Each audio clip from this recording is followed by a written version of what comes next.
आओ पार्थ, मैं तुम्हें युद्ध भूमि के मध्य ले चलता हूं।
यदा यदा हि धर्मस्य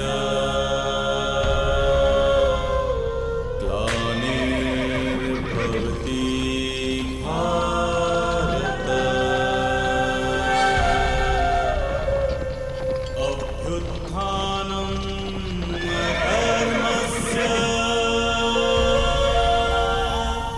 तदात्मानं सृजाम्यहम्। जिस प्रकार तुम कर्तव्य और कर्म के मध्य खड़े हो, उसी प्रकार तुम अब दोनों सेनाओं के मध्य खड़े हो पार्थ।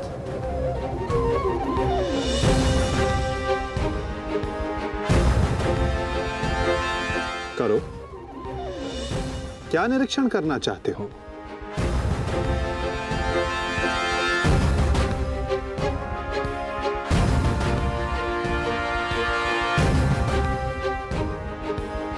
क्या हुआ पार्थ? ऐसा कौन सा भाव है जो तुम्हारे मन को विचलित कर रहा है? ऐसा कौन सा प्रश्न है जिसका उत्तर तुम्हें नहीं मिल रहा? यदि पूछोगे नहीं तो उसका समाधान कैसे पाओगे पार्थ? मैं जानता हूं तुम यही सोच रहे हो ना कि क्या यह युद्ध अनिवार्य है? क्या इतने योद्धाओं का वध, इतने जनों की हानि अनिवार्य है? क्या ये सब कल्याण के लिए है भी या नहीं? है ना पार्थ? यही विचार मेरे मन को विचलित किए जा रहे हैं माधव। क्या वास्तविकता में यह युद्ध अनिवार्य है? क्या राज्य, धारा, संपत्ति, ये सब पाने के लिए अपनों का वध करना धर्म है? क्या एक योद्धा का यही कर्तव्य है? बताइए, उत्तर दीजिए माधव।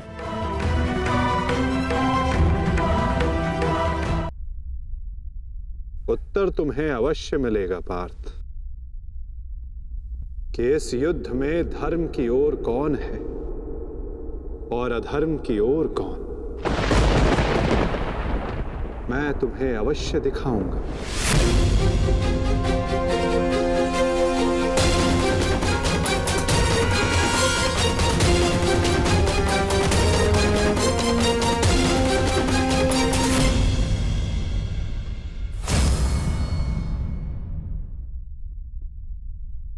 ये है वो हस्तिनापुर युवराज दुर्योधन जिसे रक्त रंजित करने की कल्पना मात्र से तुम्हारा मन डोल रहा है पार्थ। ये वही युवराज दुर्योधन है जिसकी कुदृष्टि सदा तुम्हारे परिवार पर डोलती आई है पार्थ। स्मरण है पार्थ? ये वही है जिसने पांचाली को भरी सभा में वैश्या सिद्ध करके अपनी जंघा पर बैठने का निमंत्रण दिया था। दासी द्रौपदी, आकर मेरी गंगा में बैठो। कैसे एक पवित्र याज्ञ सेनी को भरी सभा में इसने मलिन करने का प्रयास किया था। वस्त्र हरण करो इस दासी द्रौपदी का। और ये तुम्हारे मातुल्य गांधार राज शकुनी, इन्होंने जब शकुन मनाया केवल तुम्हारे परिवार के अनिष्ट का शकुन मनाया पार्थ। तुम इन्हें मातुल्य कहते हो। मातुल्य का अर्थ है जिसे मां के तुल्य समझा जाए। और तुम्हारे इन्हीं मामा ने तुम्हारी माता को वारणा व्रत की लाक्षागृह की अग्नि में भस्म करने का प्रयास किया पार्थ।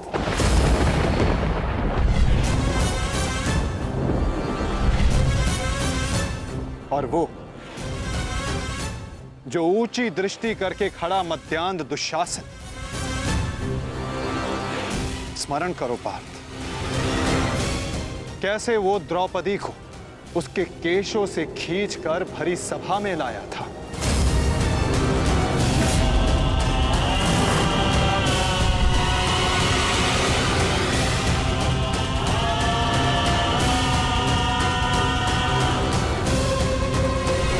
कैसे याज्ञ सेनी को भरी सभा में निर्वस्त्र करने का प्रयास किया था इसने।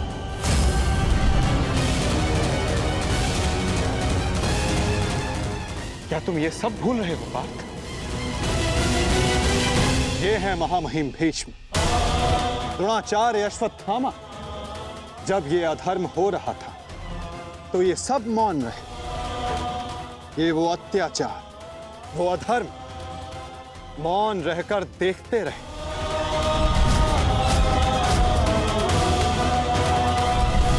स्मरण करो वो वनवास, वो अज्ञातवास, जिसने तुम्हें तुम्हारा पौरुष त्याग कर बेहनल्ला बनने को विवश किया।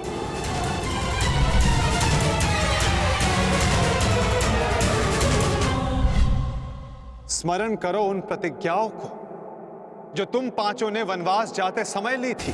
13 वर्ष पश्चात हम फिर लौटेंगे और इस बार आज्ञा नहीं,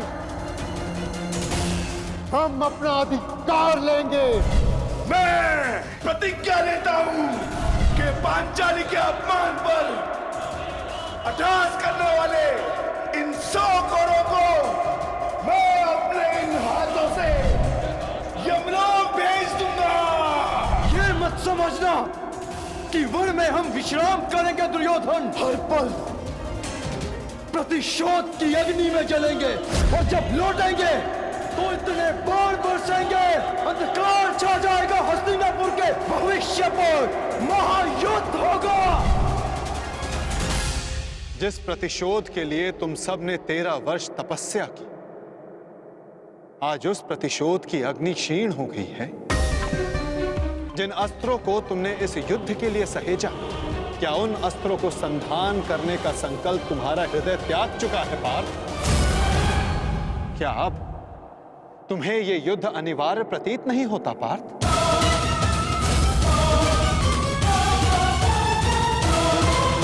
तुम सब ने 13 वर्ष तपस्या की, आज उस प्रतिशोध की अग्नि क्षीण हो गई है। जिस न्याय के लिए तुमने इतने वर्षों प्रतीक्षा की, आज तुम्हारा मन उसके लिए व्याकुल नहीं। जिन अस्त्रों को तुमने इस युद्ध के लिए सहेजा, क्या उन अस्त्रों को संधान करने का संकल्प तुम्हारा हृदय त्याग चुका है पार्थ? क्या अब तुम्हें यह युद्ध अनिवार्य प्रतीत नहीं होता पार्थ?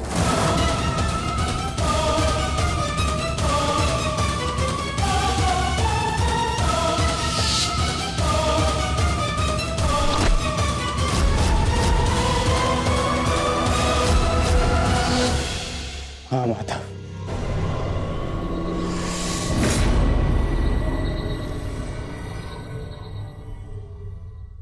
ये युद्ध अनिवार्य है। तो फिर तुम व्याकुल क्यों हो पार्थ?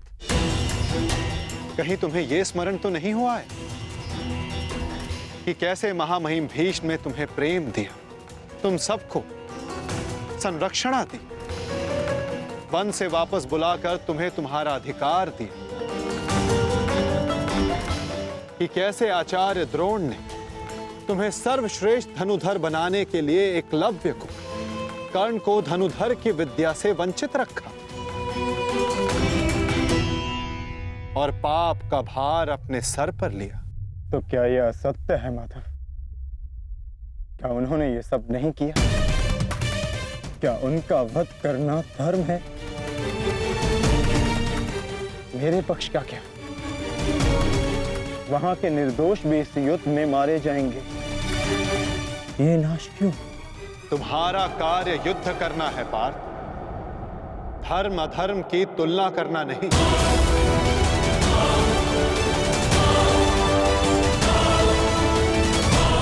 और केवल विपक्ष ही नहीं, तुम्हारा स्वयं का पक्ष भी तुम्हें दुर्बल बना रहा है।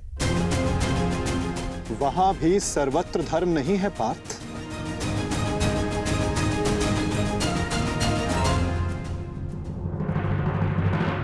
आओ, मैं तुम्हें अपना पक्ष दिखाता हूं।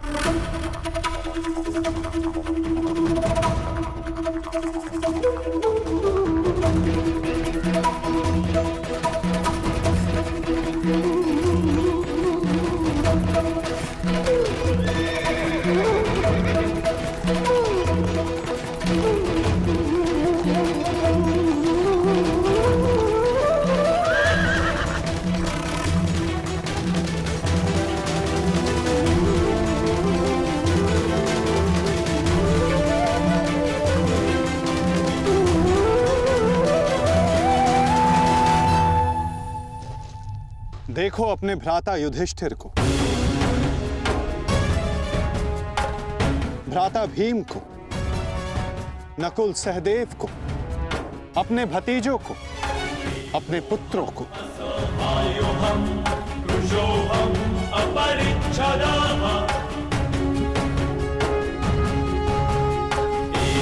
तुम्हें क्लेश है कि इनमें से ना जाने कौन कौन काल कलवित होगा।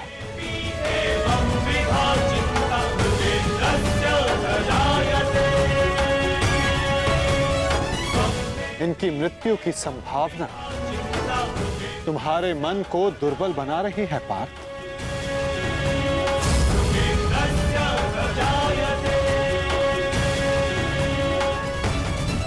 परंतु पार्थ, क्या ये वास्तविकता में धर्म के पक्षधर हैं? तुम्हें प्रतीत होता है कि ये सब निरपराध मारे जाएंगे। तो बताओ, कौन है जो अपराधी नहीं, जो दोषी नहीं? यदि युधिष्ठिर स्वयं का अधिकार राज्य पर मानते हैं, तो इसमें दुर्योधन का क्या दोष? क्या उनकी माता पहले गर्भवती नहीं हुई थी?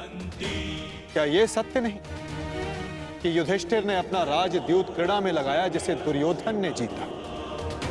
यदि दुशासन ने अपनी ज्येष्ठ की आज्ञा मानकर द्रौपदी का वस्त्र हरण करने का अपराध किया, तो तुम चारों ने भी अपनी ज्येष्ठ की आज्ञा मानकर अपनी पत्नी का अपमान होने दिया।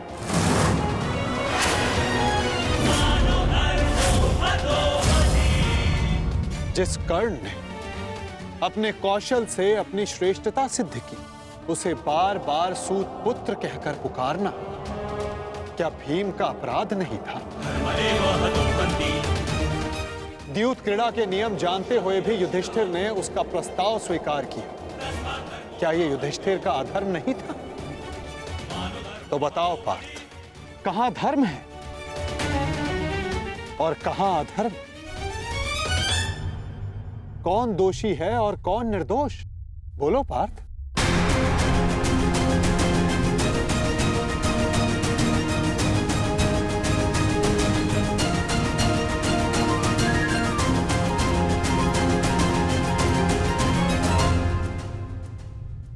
आपने उचित कहा माधव। दोनों ही पक्षों में धर्म भी दिखता है और अधर्म भी। परंतु मैं क्या करूं? अपना कर्तव्य जानो पार्थ, चूंकि तुम अभी तक धर्म का स्वरूप नहीं जान पाए हो। उचित कहा आपने। मेरा अंग अंग कांप रहा है। मंद हो गई है। कांटे हाथ से बार बार सरक रहा है। मैं इस महाविनाश का पूर्व अनुमान करके चिंतित हो गया। कोई अपमान इतना बड़ा नहीं, कोई प्रतिशोध इतना प्रबल नहीं कि सहस्त्रों के लाखों के प्राणों की आहुति देकर पूरा किया जाए। मैं इतने बड़े विध्वंस को, महाविनाश को स्वीकार नहीं कर पा रहा हूं माधव। विनाश से ही विकास का प्रारंभ होता है पार्थ। निर्माण के विज्ञान में विध्वंस का ज्ञान अति आवश्यक है। यदि एक डाली काटो तो उससे 2 डालियां जन्म लेती हैं। यदि एक नए पौधे का निर्माण करना हो तो उस फल को पेड़ से टूटकर दूर जाना होता है। जिस भारत के विध्वंस से तुम आज व्याकुल हो, कल वही नए भारत का सृजन करेगा पार्थ। यदि नया घर बनाना हो तो पुराने घर को तोड़ना होता है। क्लेव्यम मास मगमा पार्थ नैतत्वयि उपपद्यते। ये मोह, ये नपुंसकता एक योद्धा को शोभा नहीं देती पार्थ। उठो, जागो और अपना शस्त्र उठाओ पार्थ। तब तक संघर्ष करते रहो जब तक तुम्हें तुम्हारा लक्ष्य ना मिल जाए।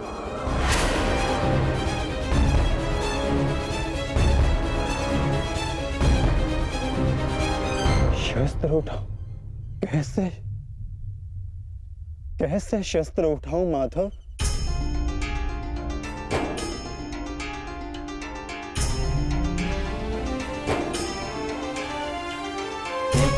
धर्मं च लोभं च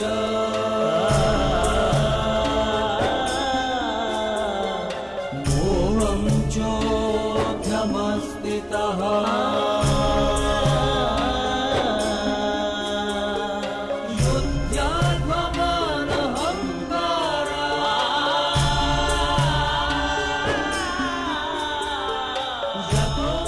जिनकी सेवा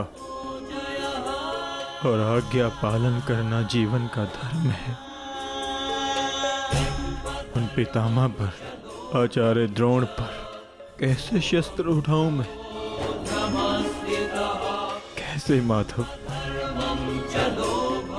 ये कौरव है तो मेरे भाई ही ना। सबकी धमनियों में एक ही रक्त है। इन्हें मारकर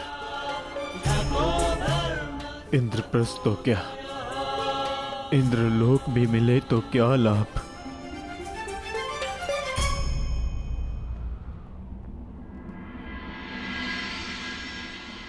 मनुष्य पौरुष करता है ताकि उसका भविष्य बन सके। क्या कर्म करता है ताकि उसकी संतान सुखी रह सके। ऐसे शौर्य का क्या लाभ जिससे उसका भविष्य नष्ट हो जाए, उसकी संतान अकलवित हो जाए। इन लाखों सैनिकों को देखिए माता, इनमें से कितने सुरक्षित अपने घरों को लौटेंगे, कितनों की पत्नियां सुहाग का चिन्ह धारण करेंगी, कितने बालक अनाथ होंगे।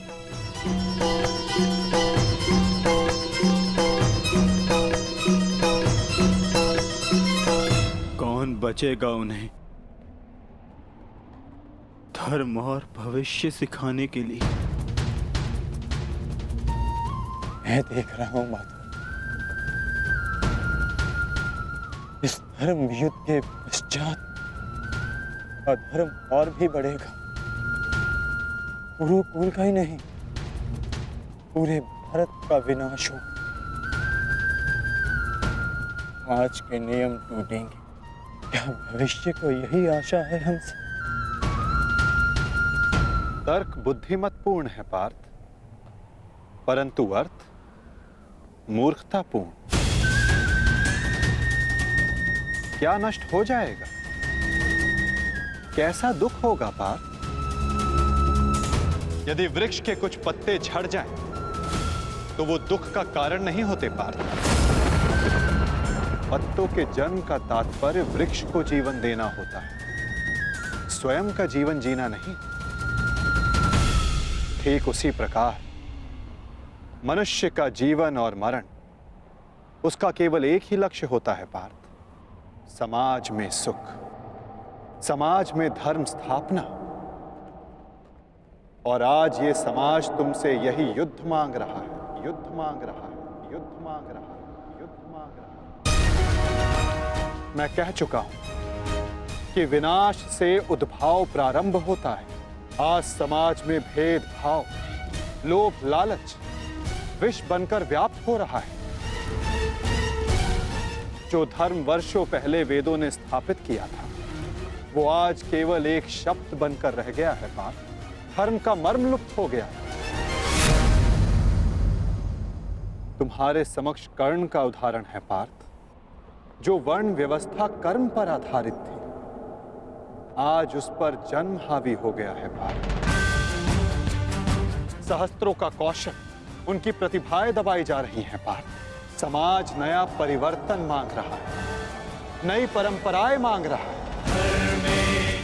और वो सब संभव होगा इस युद्ध से, इस युद्ध से, इस युद्ध से।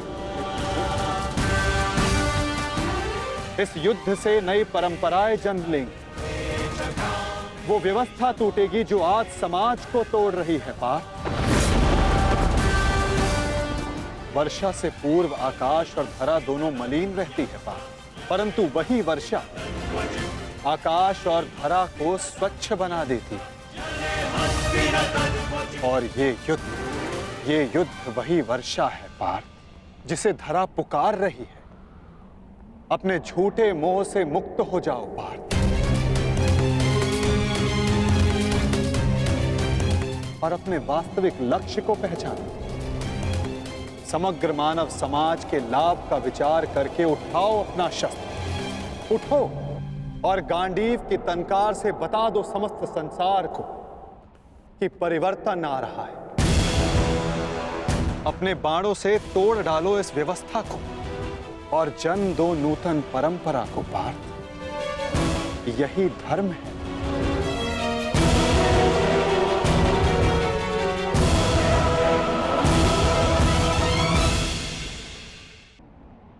मैं आपके शब्द सुन पा रहा हूं माधव, परंतु इनका अर्थ हृदय तक नहीं जाता। मन संशय से इतना भरा, शस्त्र उठाने में स्वयं को असक्षम पाता हूं। मोह का आवरण धुंध बनकर दृष्टि के समक्ष। धर्म का संशय, मन अपनों की हानि के विचारों से भरा है। संसार को कैसे देखूं?